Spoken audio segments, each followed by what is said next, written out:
31 декабря 1988 года самолет Ту-134А, принадлежавший Калининградскому объединенному летному отряду, выполнял регулярный пассажирский рейс из Калининграда в Одессу.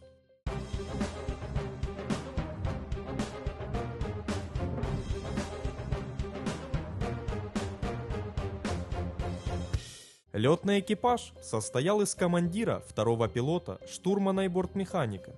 Всего на борту находились 76 пассажиров. Посадочная масса и центровка самолета не выходила за установленные пределы.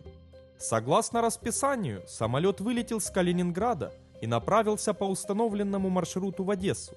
При подходе к Одессе экипаж прослушал по каналу УКВ фактическую погоду за 11 часов. Шторм, ветер до 11 метров в секунду, видимость 6 километров, дымка, кучевые облака с нижней границей 1500 метров, видимость 6000 метров. Экипаж подготовился к заходу на посадку на взлетно-посадочную полосу 34 с магнитным курсом 340 градусов, после чего начал снижение с эшелона полета до эшелона перехода 900 метров. В нарушении инструкций и в связи с невыпущенной механизацией спуск проходил по крутой траектории на скорости 600 км в час, что значительно превышало допустимую. Об этом пилотов предупредил сигнал «Скорость велика», прозвучавший при проходе высоты 7500 метров. Но экипаж не принял соответствующих мер. Авиалайнер находился на высоте 5700 метров и в 70 километрах от аэропорта, когда диспетчер передал, что посадка будет выполняться на взлетно-посадочную полосу 16 с посадочным курсом 160 градусов. Командир, не осознавая всей сложности ситуации, принял решение осуществлять прямой заход на посадку с курсом 160 градусов.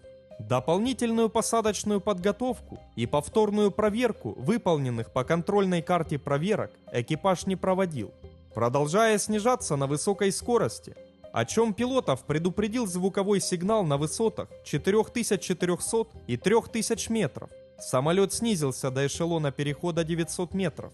Командир дал команду выпустить шасси на скорости 460 км в час, что превышало ограничение по прочностным характеристикам и не обеспечивало безопасности полета. Максимальная скорость выпуска шасси составляла не более 400 км в час. В нарушении руководства полетной эксплуатации самолета Ту-134А команда на выпуск шасси была безответственно выполнена бортмехаником. В условиях преднамеренно созданного дефицита времени командир в нарушении руководства полетной эксплуатации продолжил снижение по глиссаде со скоростью 450 км в час вместо рекомендованной 330 и с вертикальной скоростью выше допустимой. При этом командир постоянно сбрасывал сигнализацию о высокой скорости приближения к земле.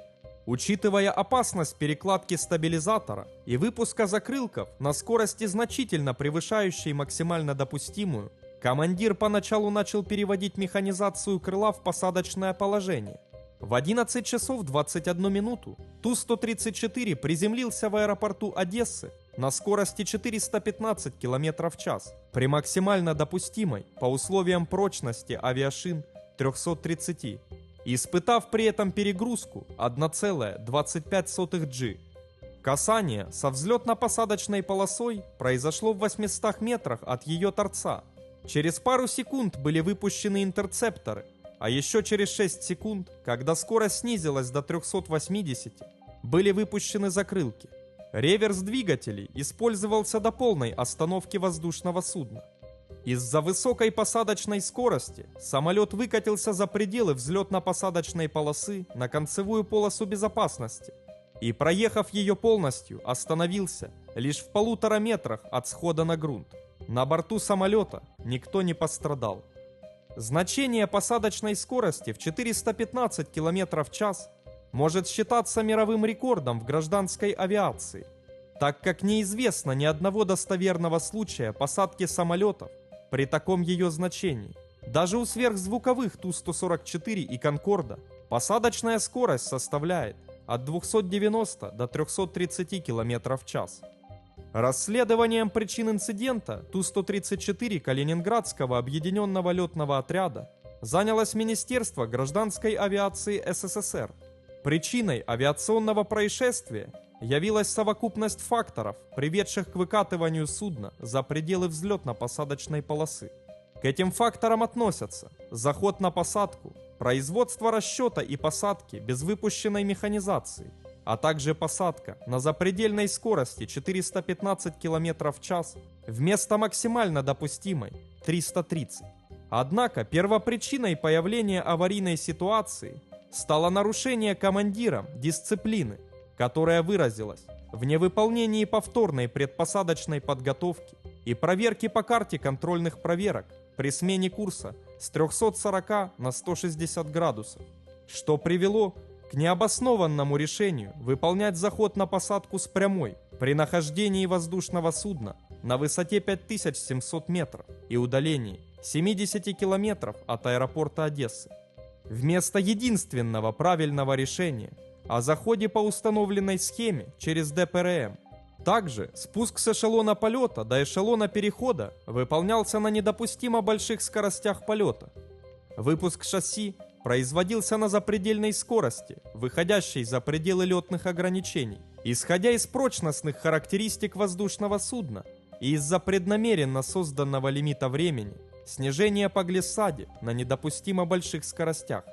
Самолет Ту-134А после распада Советского Союза и в связи с ликвидацией Министерства гражданской авиации СССР остался в составе бывшего Калининградского объединенного авиационного отряда и вместе с ним перешел сначала в состав внуковских авиалиний, а затем в новообразованную компанию «Калининград Авиа».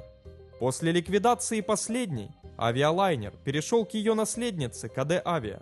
В 2000 году при капитальном ремонте борт был оснащен новыми двигателями, тем самым переделан в модель Ту-134А3. В настоящее время самолет находится на территории аэропорта Храброво и используется как тренажер. Смотрите также. 21 сентября 1977 года авиалайнер Ту-134 венгерской авиакомпании «Малев» выполнял пассажирский рейс 203 из Стамбула в Будапешт с промежуточной посадкой в Бухаресте. На борту самолета находились 45 человек. Но при заходе на посадку авиалайнер потерпел крушение.